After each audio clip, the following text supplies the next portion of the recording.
Hello मेरे प्यारे प्यारे बच्चों, कैसे हो। आज मैं आपको एक बुद्धिमान गधे की कहानी सुनाती हूँ। एक गांव में एक धोबी रहता था। उसके पास एक गधा था।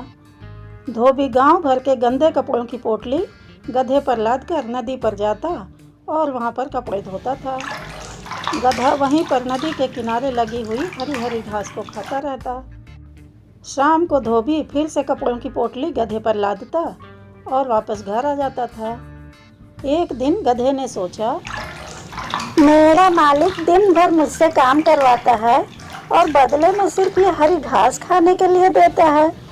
जब मुझे हरी घास ही खानी है तो क्यों ना मैं जंगल में चला जाऊं। जंगल में कोई मुझसे काम भी नहीं करवाएगा और मैं मस्त हरी हरी घास खाऊंगा। यह सोचकर गधा जंगल की तरफ चल दिया। चलते चलते गधा एक बहुत ही सुंदर जंगल में पहुंच गया। वहाँ चारों तरफ हरी हरी घास ही दिख रही थी। वाह, ये हुई ना बात। यहाँ चारों तरफ कितनी हरियाली है। अब मैं अपना जीवन आराम से यहाँ बिताऊंगा। गधा आज बहुत खुश था। उसने खूब सारी हरी हरी घास खाई और फिर वहीं बैठकर पेड़ के नीचे सुस्ताने लगा। आराम करते हुए उसे गहरी नींद आ गई। वह मीठे मीठे सपनों में खो गया। उसने सपना देखा कि जंगल के सारे जानवर उसके दोस्त बन गए हैं और वह उनके साथ खूब हंस रहा है, बोल रहा है, नाच रहा है, गा रहा है, बहुत खुश है।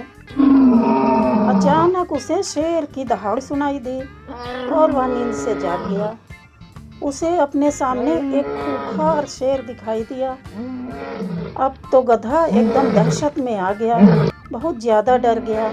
सोचा, अरे बाप रे, अब मैं क्या करूं। शेर ने कहा, अबे गधे, तेरी हिम्मत कैसे हुई मेरे इलाके में आने की? तू जानता नहीं, मेरे इलाके में आने की कोई जानवर हिम्मत नहीं करता है। गधे ने मन ही मन सोचा, हे भगवान, मैं कहाँ फंस गया। अब तो मुझे ये शेर खा जाएगा। अगर जल्दी ही मैंने कुछ नहीं सोचा तो ये शेर मुझे खा जाएगा। तभी गधे के दिमाग में अचानक एक आइडिया आता है और वह शेर से कहता है, सर, आपके बारे में मैंने काफ़ी कुछ सुना है। आप तो जंगल के राजा हैं। मैं तो स्वयं आपके पास आ रहा था। मैं आपके समक्ष डिनर के लिए पेश हूँ। मेरा सौभाग्य होगा कि मैं आपके कुछ काम आ सकूं। लेकिन मैं आपको एक बात बता देता हूँ, गधे को कभी सिर की तरफ से नहीं खाया जाता, क्योंकि गधों के पास दिमाग ही नहीं होता और बिना दिमाग वाला सिर खाकर आपको अच्छा भी नहीं लगेगा। आपको मेरी एक सलाह है कि मुझे मेरे पिछले पैरों की तरफ से खाया जाए, क्योंकि हमारी ताकत पिछले पैरों में होती है।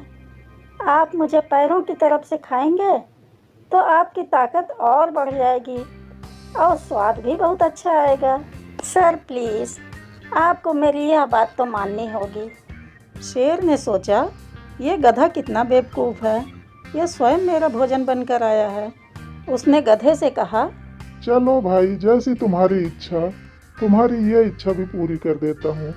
मैं तुम्हें पिछले पैरों की तरफ से ही खाता हूँ। चलो तैयार हो जाओ।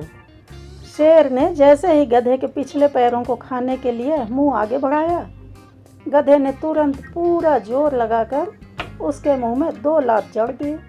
अचानक मुंह पर लात पड़ते ही शेर को तो चक्कर आ गया और वह कांटों वाली झाड़ियों में गिर पड़ा। इससे पहले कि शेर उठता, गधा पूरी जोर से ताकत लगाकर दौड़ा और सीधे अपने गांव में जा पहुंचा। इधर शेर दर्द से कराह रहा था और मन ही मन पछता रहा था।